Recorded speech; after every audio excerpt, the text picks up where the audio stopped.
Year 2016. Naalala ko pa nung pinatay ko ang TV gamit ang remote control at saka tumayo. Kamuntikan na ako dun, pero nagwagi na rin sa wakas si Lebron. At naipagkampiyon niya rin sa wakas ang Cavs. Magkasabay kaming nagtungo sa hagda ng aking mga borders. E di panalo ka niyan sa pustahan nga ni Danilo, sabi sa akin ni Mark. Totoo ba na dinamay niya pa si Janela sa pustahan ninyo? Pahabol ni Gary. Nginitaan ko na lang sila pareho.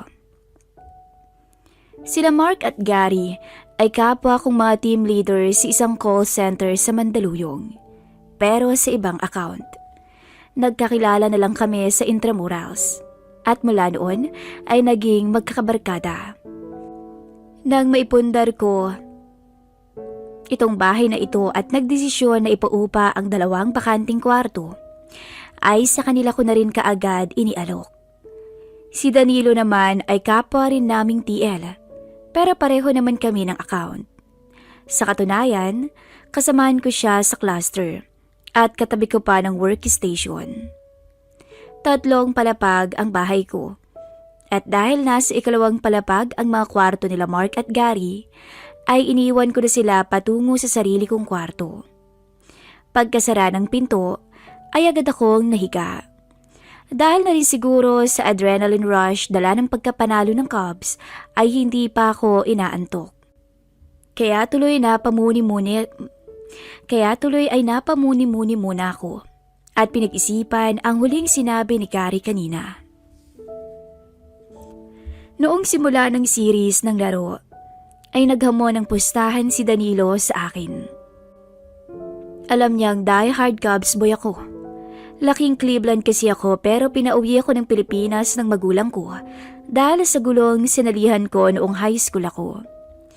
Si Danilo naman yung tipo ng fan na paiba-iba ng team. Kung sino sikat ay doon siya. Kumbaga pabago-bago siya ng team. Kainis lang. Okay lang sana kaso hindi lang doon ang pagkainis ko sa kanya. Buong opisina ay naiinis sa kanya. Nagkaroon na ba kayo ng kasamaan sa trabaho na sobrang yabang at sobrang pabida pero hindi kayang umamin at tumanggap ng pagkakamali? At ipapasa pa sa iba ang sisi kapag may pumalpak. Yun si Danny sa amin. Sobrang kinaiinisin siya ng lahat na kahit yung operation manager namin ay naghahanap ng dahilan para matanggal na siya. Kahit sa cluster lang namin. Pero dahil maganda ang performance ng team niya, walang mahanap na dahilan. Nabanggit na lang rin ang team niya, kahit mga agents niya hindi nagtatagal sa kanya. Ang balita nga ay hindi lang sa side namin siya ang record holder ng highest attrition, kundi sa buong BPO industry. Pero andyan pa rin siya at hindi mapaalis-alis. Bulong-bulungan tuloy na malakas ang kapit niya. At yung kayabangan at attitude niya ang punot dulo ng pustahan namin. Sa sobrang kayabangan niya, ay sinabi pa niyang kapag manalo ang manok kong team, ay papayag siyang makatabi ko ang misis niya sa kama. Yun yung tinutukoy kanina ni Gary sa tanong niya. Si Janelle. Si Janelle ay kasamahan din namin sa call center, pero ibang account lang rin ulit. Mahigit 1 taon pa lang silang kasal ni Danilo at wala pang anak. Maganda si Janelle at ang balita ko ay dati rin tong ramp model. Hindi ko ipagkakailang may crush ako sa kanya at matagal ko na rin siyang kursunada. Kaso good boy na ako, kaya ni minsan ay hindi ako nagpakita ng kahit na anong motibo kay Janelle, lalo't kasal na siya. Ngunit dahil sa pustahan namin ni Danilo, ay may pagkakataon na akong maisakatuparan ang minsay pinapangarap ko. Naalala ko pa nung una, mayabang niyang ipinusta si Janelle. Tatalunin ang Warriors ng Lebron mo, sabi pa sa akin na Danilo nang makipagpustahan niya sa akin. Kahit kailan, hindi niya kaya magpa-champion ang team kung walang malalakas na kasama. Dagdag pa niya. Maganda ang laro nila ngayong season. Ang sagot ko sa kanya noon. At saka, hindi lang naman si Lebron ang nasa Cavs. Bakikita mo, talo yan si Lebron. Pamimilit ni Danilo sa akin. Sa katunayan, ngayon pa lang talo ka na sa pustahan natin, Kaya isasama ko si Janelle sa pusta ko. Tuloy-tuloy niyang sabi. Seryoso ka ba dyan? Aaminin kong medyo namangha ako nang sinabi niya yun. Seryoso ko. O sige, sagot ko. Game ako dyan sa naisip mong yan. Sa totoo lang, hindi ko alam kung bakit niya dinamay ang misis niya sa ganong laro. Pero alam ko kung bakit ko tinanggap. Wala akong nobya noon, kaya wala rin naman akong padapat sa misis ni Danilo. Tanging yung pera lang ang kaya kong tapatan. Ewan ko, ganun lang siguro kasi raulo ang ungas na yun. Nahuli ko pa nga na nag-aaway sila ni Danilo at Janelle sa parking lot dahil nga kumalat ang balita tungkol sa pagdamay ni Danilo sa asawa niya. Hindi ko in-expect na magagawa mo yun sa akin, sabi ni Janelle. Nakatalikod sila pareho sa pinanggalingan ko, kaya hindi nila ako napansin. Agad akong nagkubli sa likod ng isang poste. Ganun mo ba ako itrato? Na parang isang kagamitan mo lang? Dagdag pa nito. Relaxan. Sigurado naman ang panalo ko eh. Tara na sa kotse. Sagot ni Danilo. Hindi ko na alam kung ano pa ang pinag-usapan nila. Dahil narinig ko na lang ang pagbukas ng pinto ng kotse. Kasunod ng padabog na pagsara. Hinintay kong marinig silang umalis bago ako umalis sa aking pinagtataguan at nagtungo sa sarili kong sasakyan. Pero ngayong nanalo ko, nagdadalawang isip ako na singilin si Danilo. Mabait kasi sa akin si Janelle at mabuti kaming magkaibigan. Ayaw ko namang masira ang pagkakaibigan namin dahil lang sa pustahan na yun. Nakatulog na lang ako habang pinag-iisipan ko ang bagay na iyon. Pagdating ko sa workstation ko kinaumagahan, ay nakita kong nakaupo na si Danilo sa pwesto niya. Pansin sa mukha niya ang matinding pagkatalo. Pasimple akong nagpunta sa pwesto ko, pero pansin ko ang tingin ng mga tao sa amin. Mukha talagang kumalat ang tungkol sa pustahan naming dalawa. At pasimple rin ang lahat sa pagbantay sa pagsingil ko. Oo, sa usaping pera handa akong kunin yun. Pero hindi pa rin ako sigurado kung sisingilin ko siya tungkol kay Janelle. Pero si Loco na rin mismo ang nagdesisyon para sa akin. O ayan, sabi ni Danilo, sabay bagsak niya ng pera sa station ko. Ayan ang pinanalo mo. Tinignan ko siya. Pansin ko na pinagtitinginan kami ng ibang tao. Ibang TL, mga OM at mga agents namin.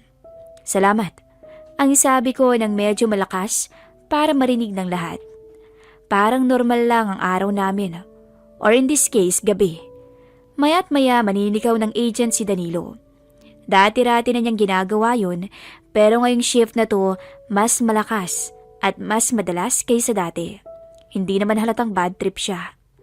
Noong lunch break, ay nakita ko si Janelle sa cafeteria. Nginitian niya ako nang mapansin ako. May mga kasama siyang ibang team leader sa account nila na kumakain, kaya hindi ko na siya nilapitan. Habang nagmemeryenda ako kasama ang mga agents ko, ay dumating si Danilo. Pasimple kong pinagmasda ng dalawa. Bago pa man makalapit si Danny kay Janelle, ay agad itong nagpaalam sa kanyang mga kasama. Sinubukan siyang kausapin ng mister, pero talagang iniiwasan siya ni Janelle. Nang matapos ang shift namin, ay sinundan ko si Danilo sa parking lot. Buti na lang at walang ibang tao sa oras na yon. O Danny boy, sabi ko para tawagin ang pansin niya. Kulang pa yung binayad mo ah. Anong kulang? Nakakunot noong sabi niya. 5,000 na yun ah. Alam mo namang hindi tungkol sa 5,000 ang tinutukoy ko. Sagot ko. Look Jay, siguro pwede naman nating kalimutan yung usapan nating yun. Ha? Anong nangyari sa'yo, Dan? Akala mo hindi ako mananalo, no? Pero ngayon umatras ka. Gusto ko lang sana siyang turuan ng leksyon sa pagiging mayabang. Hindi ko na sana tututuhanin ang tungkol sa misis niya. Pero gaya ng nangyari sa simula ng shift namin, ay may iba na naman na nagdesisyon at natatangay lang ako. Don't worry, magbabayad naman siya. Sabi ng isang babae mula sa likuran ko. Hinarap ko ang nagsalita. At nang makita kong si Janelle yun, ay hindi ko alam kung papaano ako magre-react. Han, hindi pwede. Pagsusumamo ni Danilo. Ngayon aatras ka. Ikaw ang may pakana nito, di ba?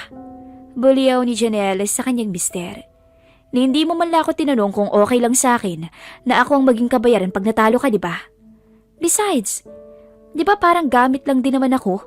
Kung ituring mo, so panindigan mo. Ikaw nang bahalang mag-decide kung saan at kailan, Jay. Sabi sa akin ni Janelle. Alam mo naman ang number ko, di ba? I-message mo na lang ako. Tiningnan ko ng maigi si Janelle sa puntong yun.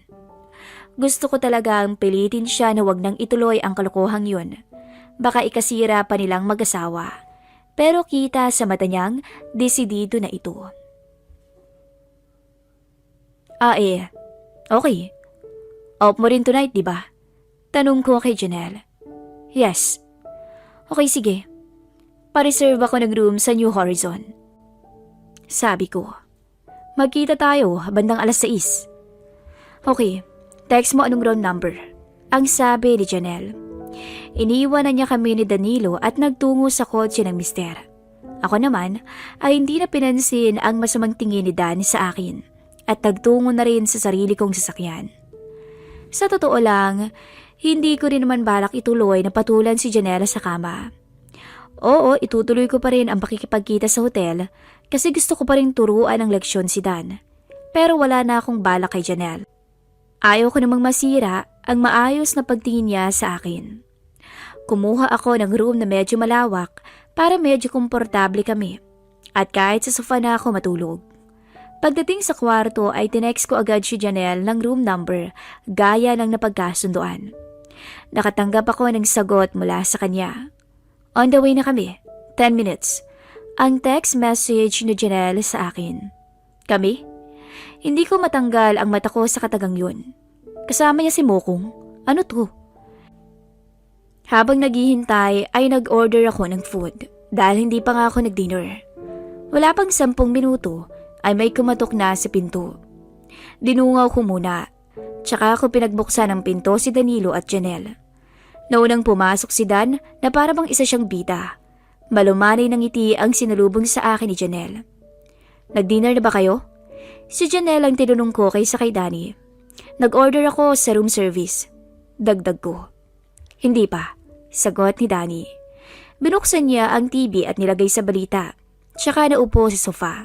Ba't andito yan? Bulong ko kay Janelle. Nagpumilit eh. Sagot ni Janelle. Hayaan mo, baka umalis rin yan mamaya-maya. Tahimik kaming naupo sa mga upuan habang hinihintay ang pagkain. Maya-maya ay sinisimplahan kong sulyapan ng dalawa. Si Danny ay nakaplakda lang sa kinauupuan niya na para bang walang kaba sa kung anumang baka mamagitan sa amin ni Janelle. Habang si Janelle naman ay nakatingin lang sa cellphone niya. Sa wakas ay dumating rin ang in-order ko na pagkain pero wala pa rin kaming imikan habang nagdi-dinner. Nang matapos kaming mag-dinner ay hindi na pwede pang ipagkaila ang dahilan kung bakit pa kami andito ngayon sa room na ito. Hindi ka ba aalis? Tanong ni Janelle sa mister. Hindi, dito lang ako. Sagot ng Mokong. Tumaas ang kilay ni Janelle sa sinabi ng asawa. Kasalanan mo lahat ng to, sabi ni Janelle. Tumayo na si Janelle at nagtungo sa banyo. Tumayo na rin ako mula sa mesa at naupo sa may kama habang si Danilo na may bumalik sa sofa. Mula sa banyo ay maririnig ang pagbagsak ng tubig sa shower. Hindi nagtagal ay lumitaw mula sa banyo si Janelle. Suot niya ang isa sa mga bathrobes na nasa banyo.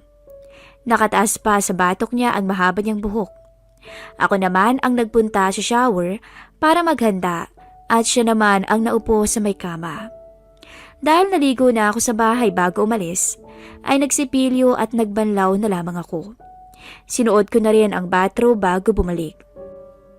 Nadatnan kong nakahiga na sa higaan si Janelle at nakasandal sa headrest. Nakatalukbong na siya sa ilalim ng kumot at mukhang wala nagsuot.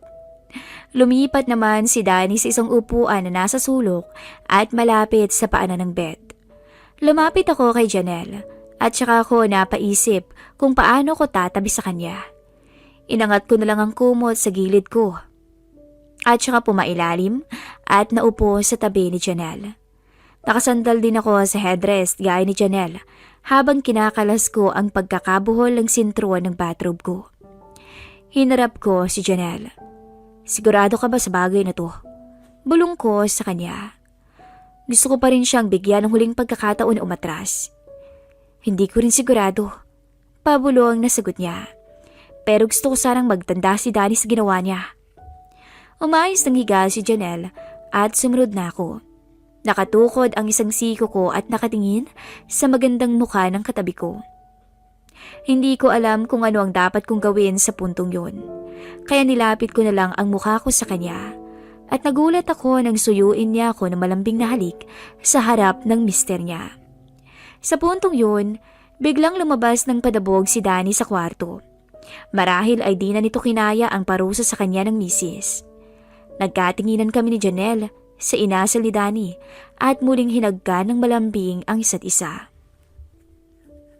Kusang yumakap sa bato ko si Janelle. Kung tutuusin, napakaswerte ni Danny sa kanya. Ang bango niya talaga at dalagang-dalagang itsura. Sa edad na 26 ay talagang marami pa rin may kursonada sa kanya sa office at isa na ako doon. Halos mapakagatlabi siya nang unti-unting bumaba ang halik ko. Napakaswerte ko din dahil di ko akalain na aabot kami sa puntong ganito. Kung hindi lang siraulang mister niya, ay malamang wala ako ngayon sa hotel kasama ang babaeng malabo ko sanang makatabi sa kama. Hanggang sa tuluyang umuga ang mapaglarong kama, halos yakapin ako ng mahigpit na Janelle. Para siyang nasiraan ng bait at ayaw niya akong pakawalan kahit ilang segundo lang. Feeling ko tuloy ako yung asawa niya. Nang makatatlo kami, nahiga ako sa tabi ni Janelle at napalingon sa maganda niyang mukha. Tara, shower tayo? Pag-anyaya ni Janelle. Bumangon siya at hinila niya ang kamay ko para magkasama kaming magtungo sa banyo. Alam mo, sa'yo lang ako nahibang ng ganun. Ang sabi niya Janelle habang kami ay nagsha-shower. Hindi nga. Hindi naman kasi ako ganun ka-experience sa kama. Tsaka mahina si Dan. Pili ang pagpapaliwanag ni Janelle. Nang matapos kaming magbanlaw, ay nagtapis na lang kami ng tuwalya dahil nga naiwan ang mga bathrobe sa labas. Pag-check namin sa labas ay wala na si Dan. Marahil inis na inis sa sarili. Kung hindi dahil sa kalokohan niya, ay hindi mangyayari ang lahat ng to. Pati ang kotse ay wala rin. Dahil doon, magkatabi kaming natulog magdamag ni Janelle sa hotel. Napaka-sweet niya. Yakap-yakap niya ako habang natutulog kami. At dahil lalaki lang ako, humirit pa ako sa kanya ng ilang beses bago kami umuwi. Doon ay napaamin sa akin si Janelle na hindi pala sila kasal ni Dan. Live-in lang daw sila. At yung kasal nila sa probinsya na napalitaan namin noon ay gawa-gawa lang ni Danny para iwas daw manliligaw sa kanya. Nagulat ako. Kaya pala hindi sila yung ganun kasweet sa isa't isa. Napangiti na lang ako at biglang nagkaroon ng pag-asa. Ganun na nga ang nangyari. Tuwing may oras kami nagkikita kami ni Janelle para tugunan na ang aming pangangailangan. Dahil pareho ang schedule ng lunch break namin, ay palihim kami sa nakaw na sandali sa kotse ko sa parking. Nitong nakaraang day off namin pumunta siya sa bahay ko at doon siya natutulog. Dahil sila Gary at Mark ay parehong may work ng mga araw na yun, ay nasusolo namin ang buong bahay. 10 araw matapos ang pagbabayad ni Danny sa pustahan namin, ay nag-resign ito sa trabaho. Kinabukasan, nagsabi sa akin si Janelle na ihiwalayan na raw niya si Dan. Nagpapasama siyang maghanap ng malilipatang apartment o kondo sa akin. Pwede namang mag-stay sa bahay na lang, ang sabi ko. Andun si Gary at Mark, di ba? Tanong ni Janelle. Wala naman silang choice eh. Sagot ko, bahay ko naman yun. Kaya kanina lang ay tinutulungan ko si Janelle na ilagay sa kotse ko ang mga gamit niya. Medyo nagulat ako na iilang maleta at kahon lang ay napagkasya na niya lahat. Hindi ko nakita si Danny sa kondo, kaya medyo na-curious ako.